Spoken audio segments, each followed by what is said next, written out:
Hey guys, Lewis here, and in this video I'm going to do a Skillshare review, and specifically the question I'm going to answer is, well, now on YouTube you can pretty much find anything that you want. If you want to learn programming, you can find that, and pretty high quality videos too.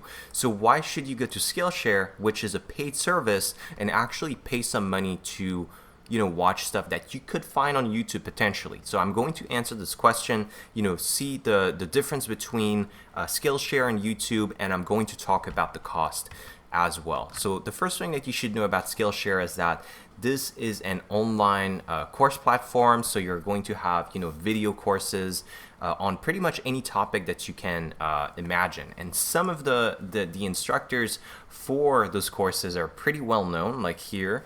And but it depends. Some courses have instructors that are fairly unknown. They just have some sort of skill set that they want to share. As far as cost goes, I'm on the pricing page here, and you can get a 7-day free trial. And by the way, I'm going to include a link to a 2-month free trial in the description of this video if you want to get that. But as far as pricing after the trial, the annual pricing comes down to $99 per year, and monthly it's going to be a lot more expensive. It's going to be $19 per month. So, but you also have, and once again, I'm going to put a link in the description. You have some classes that are completely free. So click on the link in the description for that. Now, let me explain the difference between Skillshare and YouTube. So here, for example, I have a class from Harvard. This is the Python class. And so why should I actually get Skillshare, which is I have to pay for when I have YouTube?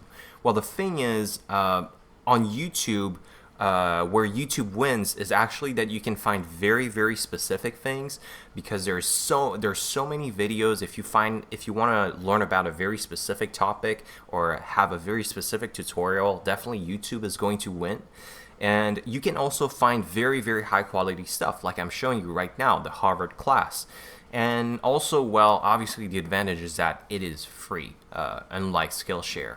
Now, where Skillshare actually wins is, I would give you that metaphor, is like, Skillshare is like the Netflix of e-learning. So, Netflix is a lot more curated than YouTube. A lot of people still have Netflix, even though they could entertain themselves on YouTube, but Netflix is just much higher quality. It's much more curated, and that's why people get it. Well, Skillshare is just like that, but for learning. If you go here on this page, you'll see the class quality guidelines, which are the guidelines that the instructors have to respect in order to make video courses. And so overall, this makes for much higher quality content on Skillshare compared with YouTube, because YouTube, you can have great stuff, but most of the content on YouTube is much lower quality than what you will find on Skillshare in terms of content, in terms of expertise, in terms of audio, and in terms of video as well.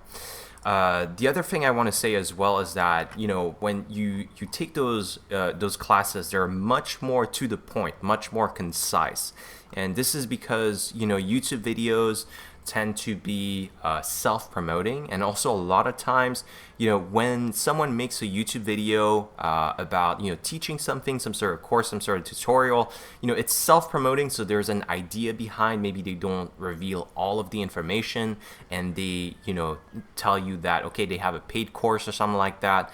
On Skillshare, you're not going to have any of that. All the information is going to be in the course. The other advantage, obviously, of Skillshare is that you will not have ads, unlike YouTube, and you will not have clickbaity titles. So it's no one is going to try to clickbait you. The last thing I want to touch on is that when you have those classes, you watch the videos here. That's the video player, and you'll see that you can actually see notes from other users, and some of the time it's useless comments like here, but a lot of times it's comments that may actually be useful to you, who the person trying to learn this new skill. So that's pretty much it. Once again, I have a link in the description of this video to a 2-month free trial for Skillshare if you want to get that. And if you're trying to learn things, and by the way, if you're trying to learn things and you're trying to get into tech, becoming a software developer or stuff like that, check out the other video I made on Pluralsight. It's a Pluralsight review. I'm sure you'll love Pluralsight. It's an e-learning site for technology. So see you next time.